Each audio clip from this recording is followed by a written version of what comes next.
Okay guys, so today we're talking about some of the biggest misconceptions with the Skydio 2. We're also going to address some safety concerns, FAA guidelines, along with some warranty information that you need to know if you plan on buying a Skydio 2 or if you already have this drone.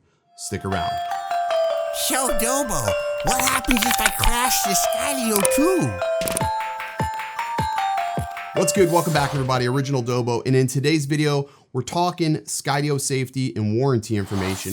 And I want to start out with some FAA guidelines about visual line of sight. I constantly see in the comment section that people believe because the drone is behind you, it's outside of visual line of sight, which isn't true at all. Just as a brief disclaimer. So oftentimes when you do fly your drone, you will look down or glance at your controller to look at battery, telemetry, whatever it may be. So your intervals, if you are tracking with this drone from behind you, directly from behind, should be the equivalent of looking down at your controller. You should often look back. I can't stress that enough. Because if I can turn around and see the drone, physically see the drone, it is within visual line of sight. Now, if I turned around and couldn't see the drone, that is beyond visual line of sight. It's really simple. And in the FAA guidelines, it's literally black or white. There really isn't a gray area with that. So tracking from behind, you're okay, but you do need to keep an eye on the drone. You also need to pay a mindful attention to the sound of that drone as well. Of course, anytime you do this, you shouldn't be on, a busy roadway or somewhere where there are people around. You want to be in sort of a desolate area or somewhere where you should be using that tracking capability. Of course, the vast majority of us are probably just going to use this to follow us, as boring as that sounds, or maybe on a brisk jog. I don't jog at all. But if I did, I probably would use this just to track myself. I don't know. Why would I use that to track myself when jogging? I don't know.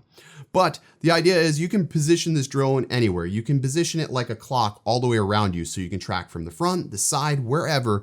It's your job as the pilot in command to choose the safest tracking position of this drone. The drone cannot commit a crime. The drone cannot commit an infraction. Only you, the pilot, are going to be responsible if anything should happen. So when you are tracking, let's talk about some warranty information about the Skydio 2. The Skydio 2 is not going to avoid any moving obstacles, like cars or fast moving objects are not going to be evaded by this drone. It will hit them because the reaction time isn't going to be fast enough. Now, yes, I've said that it did avoid a drone, but that drone was moving at a low speed. That could have also been an anomaly. I wouldn't test that in real life situations or trust that the drone will avoid a moving object. The last thing you want to do is slam your drone into a moving vehicle because that would just really be bad for you and just obviously for everybody. So don't fly around moving objects.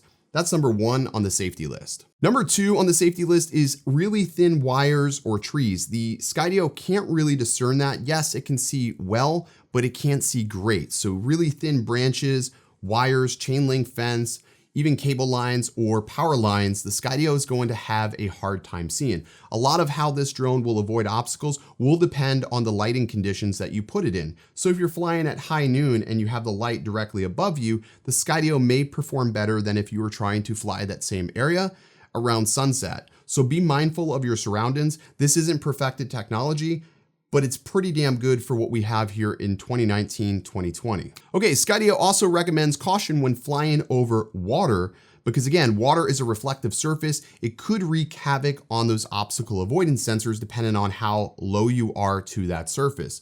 Just be careful, be mindful when you are on a boat or again, you're flying over anything that could reflect into those obstacle avoidance sensors because that could inadvertently cause the Skydio to make movements that you did not plan for. Now, it's important to note that anytime you put your Skydio in a bad situation, clicking the stop button on whether it be the beacon, the application, or the controller will pause the Skydio and not allow it to move any further. Anytime you put it in a situation that you feel uncomfortable or you feel like the Skydio is doing something weird or peculiar, you need to stop the drone, regain manual control of it, and bring it back to you. Again, it boils back to you are the pilot in command. It's ultimately up to you, the decision of where this drone goes. I know you've heard me say in a lot of videos and we've joked like who's flying this thing, but the reality is yes, you are typically in command. the Skydio is only going to make decisions to avoid obstacles. As long as I put it in a position for it to succeed, it will do well. It's also worth noting that this drone is not recommended to fly below 23 degrees Fahrenheit. This drone does have a temperature shelf, so if you fly below that point and you have failure, Skydio is probably not going to honor that warranty. Also, same thing, like here in Florida, it gets pretty hot. If I fly the drone above 104 degrees Fahrenheit and I send them the logs and I have failure, they are not going to agree to warranty the drone. So there's a lot of nuances that are built in to this warranty that they have outlined that you really need to take the time to read.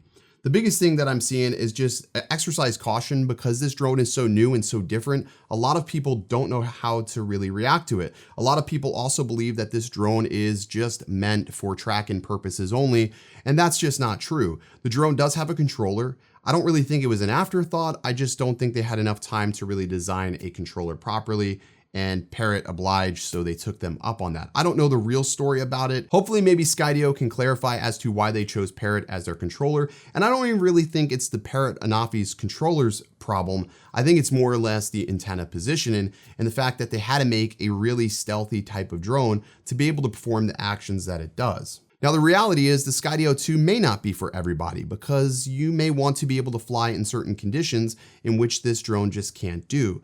There's a lot of little nuances that you have to sort of abide by, but I think Skydio's done a great job in making a relatively safe drone, provided that the pilot just exercises common sense. Now, another thing that this drone does well with is high winds. However, excess winds of 25 miles per hour will make the Skydio prompt a warning, along with basically voiding the warranty if the drone should crash.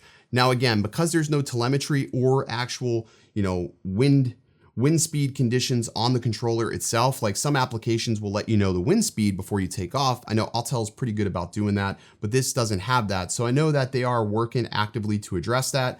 I mean, we've mentioned it in probably every single video. And as always, just remember there is a height floor that you can enable, which will give you up to 8 foot in clearance. Now, it would be nice if Skydio extends that height floor to where you can set it to, let's say, 15 feet or 20 feet eventually, to where it's not just set at a static 8 foot minimum. It would be nice if you could set that a little bit higher. Of course, you can turn that off in certain tracking situations, but again, it's not going to avoid obstacles on the ground as well. And it's just worth noting that this drone is not perfect. It's not perfect by any means. Yes, the uncrashable can crash, accidents can happen, and as this gets into more people's hands, we will start to see more things that weren't really talked about when this drone first came out happen.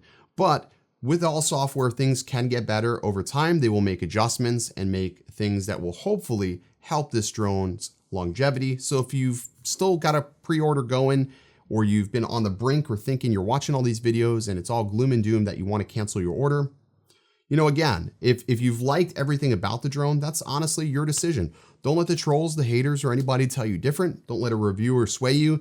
Try it, and if you don't like it, I'm sure you can always return it. That's the beauty of it. Or you probably could sell it. Right now would probably be a great time to sell if you were having second thoughts. Sell it to somebody who really wants it if you don't want it.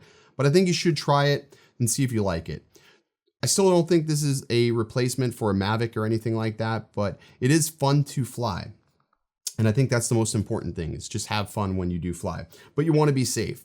I would advise you to please look at Skydio's safety and operating guide. It's on the website. I'll be sure to include the link in the description below. So that way we don't have any accidents with this drone, and Skydio can continue to develop a great product and hopefully improve it as time progresses. Anyways, guys, if you found this video useful or helpful, please drop me a comment down below. Like to read them, and have a great day. Stay original. Hey Santa, I hear there's a shortage on coal this year. What are you giving out? Ho, ho, ho. I'm giving every bad girl or boy a unique drone. Ho, ho, ho, ho, ho. Make sure you stop at Lon's house.